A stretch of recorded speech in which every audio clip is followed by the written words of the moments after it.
नमस्कार मित्रांनो, माझे मार्केट चॅनलमध्ये तुम्हा सर्वांचे स्वागत आहे. मार्केटमध्ये जो काही चढ उतार होत असतो ना, त्याची भीती सर्वांच्याच मनामध्ये असते. पण खास करून जेव्हा कधी मार्केट डाऊन साईडला जातं ना, तर या भीतीच्या प्रमाणामध्ये अजून वाढ झालेली आपल्याला पाहायला मिळते. त्याला कारणही तसंच आहे, कारण का त्यावेळेस ओव्हरऑल मार्केटमध्ये निगेटिव्हिटी असते, परंतु तुमचा जो काही पोर्टफोलिओ आहे ना, त्यामध्ये सुद्धा तुम्हाला काही प्रमाणामध्ये लॉस पाहावा लागत असतो. मग याच निगेटिव्हिटीमधून तुम्हाला बाहेर काढण्यासाठी आणि तुमचा जो काही पोर्टफोलिओ आहे त्याचा लॉस कमी करण्यासाठी डेरिव्हेटिव्हमधील एक प्रकार तुम्हाला नक्कीच फायदेशीर ठरू शकतो आणि तो तुम्हाला यामध्ये मदत करू शकतो. आणि तो डेरिव्हेटिव्हमधील प्रकार म्हणजेच पुट ऑप्शन आहे. तर या व्हिडिओमध्ये आपण पुट ऑप्शन म्हणजे काय आणि त्याचा उपयोग तुम्ही तुमच्या ट्रेडिंगमध्ये कशा पद्धतीने करू शकता हे पाहणार आहोत. त्या अगोदर एक उदाहरण पाहूयात. सपोज तुम्ही कॉलेजमध्ये एखादी बाईक वापरत असाल आणि ती तुमच्या आवडीची बाईक आहे, परंतु कालांतराने काय होतं, ती बाईक तुमच्या गॅरेजमध्ये तशीच पडून राहते. ना तिचा तुम्हाला चालवण्यासाठी उपयोग होतो, ना तुम्हाला ती विकता येते, कारण का तिची जी प्राईज आहे ती कमी झालेली असते किंवा तिची जी मागणी आहे मार्केटमध्ये ती कमी झालेली असते, कारण का त्याच प्रकारामध्ये काही चांगल्या इफिशियंट बाईक मार्केटमध्ये आलेल्या असतात ज्यांची टेक्नॉलॉजी ॲडव्हान्स असते. मग हेच जर तुम्ही मार्केटच्या दृष्टिकोनातून पाहिलं तर ज्यावेळेस कधी मार्केटमध्ये डाऊनफॉल सुरू होतो ना, त्यावेळेस बायर खूप कमी प्रमाणामध्ये तुम्हाला पाहायला मिळतात आणि मग तुमच्या पोर्टफोलिओमध्ये काही प्रमाणामध्ये लॉस पाहायला मिळत असतो. मग या लॉसपासून वाचवण्यासाठी तुम्हाला कोण मदत करत असतं, तर पुट ऑप्शन हा जो प्रकार आहे तो तुम्हाला मदत करत असतो. आता पुट ऑप्शन म्हणजे काय, तर सध्याला या व्हिडिओमध्ये आपण काय करणार आहोत, बायर्स पॉईंट ऑफ व्ह्यूने पाहणार आहोत की पुट ऑप्शन म्हणजे काय.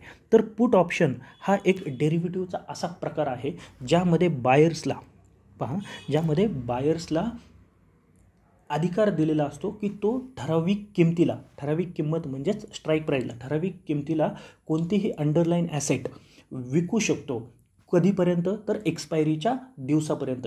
परंतु याचा त्याला फक्त अधिकार असतो, त्याच्यावरती याचं बंधन नसतं की त्याने तो अंडरलाईन ॲसेट विकलाच पाहिजे. म्हणजेच जर तुम्हाला तुमची बाईक एखाद्या ठराविक किमतीला विकायची असेल तर तुम्ही ती विकू शकता, पण कधी, ज्यावेळेस तिथे कोणी विंटेज बाईक खरेदी करणारा तुम्हाला मिळाला तर आणि तरच. आता फिनान्शियली पाहूयात, टेक्निकली मॅथमॅटिकली ज्याला आपण म्हणतो ते पाहूयात की आपण कशा पद्धतीने पुट ऑप्शन एक्सरसाइज करू शकतो. आता पुट ऑप्शनची जी आपण व्याख्या पाहिली त्याच्यामध्ये काय म्हटलं जातं की ठराविक किमतीला बायर हा सेल करू शकतो अंडरलाईन ॲसेट. मग इथे आपण या व्हिडिओमध्ये पाहतोय निफ्टीची अंडरलाईन ॲसेट. आता समजूयात की आज 16 ऑगस्टला निफ्टीचं जे क्लोजिंग आहे ते आहे 24,541. आता स्ट्राईक प्राईज म्हणजे तुम्ही ठरवलं की एक्सपायरीच्या दिवशी, आत्ताची जी एक्सपायरी आहे ती आहे 29 ऑगस्ट, म्हणजे 29 ऑगस्टला तुम्ही ही जी अंडरलाईन ॲसेट आहे म्हणजे निफ्टी ती 24,500ला विकण्याचा तुमचा विचार आहे. त्या दिवशी ती कुठेही असू द्यात. म्हणजे या केसमध्ये 24,500 ही झाली तुमची स्ट्राईक प्राईज आणि यासाठी तुम्ही काही प्रीमियम पे करता किंवा काही पैसे पे करता, त्याला म्हटलं जातं प्रीमियम. म्हणजे सध्याला 24,500च्या पुट ऑप्शनची जी प्राईज आहे ती आहे 125 आणि मग निफ्टीमध्ये तुम्ही ट्रेड करताय, म्हणजेच निफ्टीची जी लॉट साईज आहे ती आहे 25. म्हणजे टोटल तुम्ही 3125 रुपये, लक्षात घ्या, 3125 रुपये ही तुमची टोटल इन्व्हेस्टमेंट झालेली आहे आणि हा तुमचा पुट ऑप्शनचा सेटअप तयार झालेला आहे. म्हणजे जर मार्केट डाऊन साईडला जाते तर तुम्ही या पद्धतीचा पुट ऑप्शन घेऊ शकता. आता हा काम कशा पद्धतीने करणार आहे किंवा कधी पुट ऑप्शन बाय केला पाहिजे हे समजून घेतलं पाहिजे. तर पुट ऑप्शन तुम्ही कधी खरेदी करू शकता यासाठी एक उदाहरण आपण समजून घेऊयात किंवा पुट ऑप्शन खरेदी केल्यानंतरचे जे सिनेरिओ आहेत ते आपण एकदा समजून घ्या. तर पहिला सिनेरिओ काय असू शकतो, आत्ता मार्केट कुठे आहे तर 24,540ला राऊंड फिगर. म्हणजे काय, पहिल्या सिनेरिओमध्ये काय झालं, मार्केट डाऊन साईडला गेलं आणि मार्केट जाऊन क्लोज झाले 29 ऑगस्टला 24,000च्या इथे जाऊन बंद झालेलं आहे. म्हणजे 24,000ला बंद झालं याचा अर्थ 24,500ची जी इंट्रेन्सिक व्हॅल्यू आहे ती झालेली आहे 500. फर्स्ट केस आहे डाऊन साईड आणि 24,000ला बंद झाल्यामुळे इंट्रेन्सिक व्हॅल्यू 500 झालेली आहे. आता हे इंट्रेन्सिक व्हॅल्यू, एक्सट्रेन्सिक व्हॅल्यू हा जर प्रकार तुम्हाला माहिती नसेल तर डिस्क्रिप्शनमध्ये लिंक आहे, आपल्या ब्लॉगवरती जा, तिथे व्हिजिट करा. पूर्ण ऑप्शन ट्रेडिंगविषयीचा एक ब्लॉग आहे, त्याच्यामध्ये तुम्हाला ही सर्व माहिती मिळणार आहे. जर माहिती नसेल तर कमेंटमध्ये सांगा, आपण step by step buyers point of view, sellers point of view, intrinsic, extrinsic व्हॅल्यूवरती एक ऑप्शन ट्रेडिंगची पूर्ण सिरीज घेऊन येऊयात. तर आता याच्यामध्ये काय आहे, 500 ही व्हॅल्यू झाली. म्हणजे पूर्वीचं प्रीमियम तुम्ही किती पे केलेलं होतं तर 125 पे केलेलं होतं. म्हणजे टोटल या केसमध्ये तुम्हाला प्रॉफिट झालेला आहे 375 पॉईंटचा. याला तुम्ही 25च्या लॉट साईजने मल्टिप्लाय करा, म्हणजे तेवढा तुमचा प्रॉफिट राहणार आहे. आता दुसरी केस काय असू शकते मार्केटमध्ये, की मार्केट इथून वरती गेलेलं आहे, ते गेलेलं आहे 25,000च्या दिशेने आणि 25,000ला 29 ऑगस्टला जाऊन ते बंद झालेलं आहे. या केसमध्ये काय होणार आहे, अपसाईडच्या केसमध्ये काय होणार आहे, तुमचं जे प्रीमियम होणार आहे इंट्रेन्सिक व्हॅल्यू त्याची 0 होणार आहे. म्हणजेच या केसमध्ये तुम्ही जे प्रीमियम पे केलेलं होतं 125 ते 0 झालेलं आहे. म्हणजे तुम्हाला टोटल लॉस झालेला आहे 125च्या प्रीमियमचा. आता तिसरी जी केस आहे त्यामध्ये काय झालं, मार्केट कुठेही गेलं नाही, याच रेंजमध्ये 5-10 पॉईंटच्या रेंजमध्येच बंद झालेलं आहे. या केसमध्ये सुद्धा रेंज असं समजूयात आपण, रेंज साईडवेज झालेला आहे. मग या केसमध्ये सुद्धा तुमचं प्रीमियम 0 होणार आहे. डाऊन अपसाईडला गेलं तरीही 0 आणि रेंजमध्ये किंवा साईडवेज राहिलं तरीही 0. तर हा जो प्रकार आहे याला म्हटलं जातं टाईम डिके.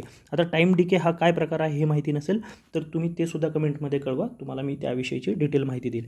म्हणजे या 2 केसमध्ये काय झालेलं आहे, तुम्हाला 125 पॉईंटचा लॉस झालेला आहे. म्हणजे कुठेही मार्केट गेलं तर तुमचा मॅक्झिमम लॉस हा फक्त 125च असणार आहे. मग आता तुमचा जे पुढचा प्रश्न होता किंवा अगोदर जो आपण प्रश्न घेतलेला होता की पुट ऑप्शन कधी खरेदी केला पाहिजे, याचं उत्तर तुम्हाला इथे मिळालेलं असणार आहे.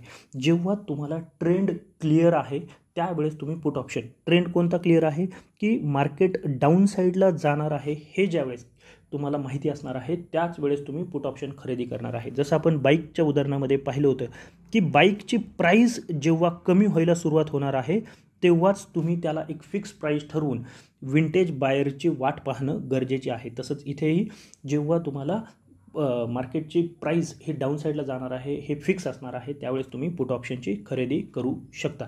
आता याच्यामध्ये समजून घेण्यासारखी एक गोष्ट आहे की जेव्हा कधी ट्रेंडची क्लिअरिटी असेल ना तेव्हाच तुम्हाला पुट ऑप्शनमध्ये फायदा होणार आहे. बाकीच्या 2 केसेसमध्ये तुम्हाला लॉस होऊ शकतो. म्हणून तुम्ही डेरिव्हेटिव्हचं पूर्ण नॉलेज घेतल्याशिवाय याच्यामध्ये ट्रेड करणं थोडं रिस्की असू शकतं आणि हे तुम्ही थोडं शिकून घेतलं पाहिजे. आता हे जर तुम्हाला शिकायचं असेल आणि समजून घ्यायचं असेल तर तुम्ही तुमचं जे ट्रेडिंग अकाउंट आहे ना ते सॅमको बरोबर ओपन करू शकता. कारण का सॅमकोमध्ये तुम्हाला एका क्लिकवरती ट्रेडिंग करण्याची संधी मिळते आणि त्याबरोबरच त्यांचे जे सेबी रजिस्टर्ड ॲनालिस्ट आहे ना त्यांच्याकडून रिसर्च जे आहेत त्यांचे त्याविषयीची माहितीसुद्धा तुम्हाला मिळत असते.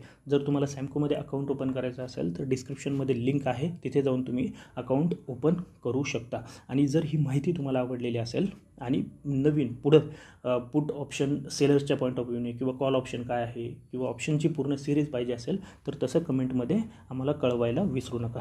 तर आजच्यासाठी एवढंच. धन्यवाद. जय हिंद, जय Maharashtra and keep trading. Samco trading app, आप ही के ट्रेडिंग का अनदेखा सच. Investments and securities market are subject to market risks. Read all the related documents carefully before investing.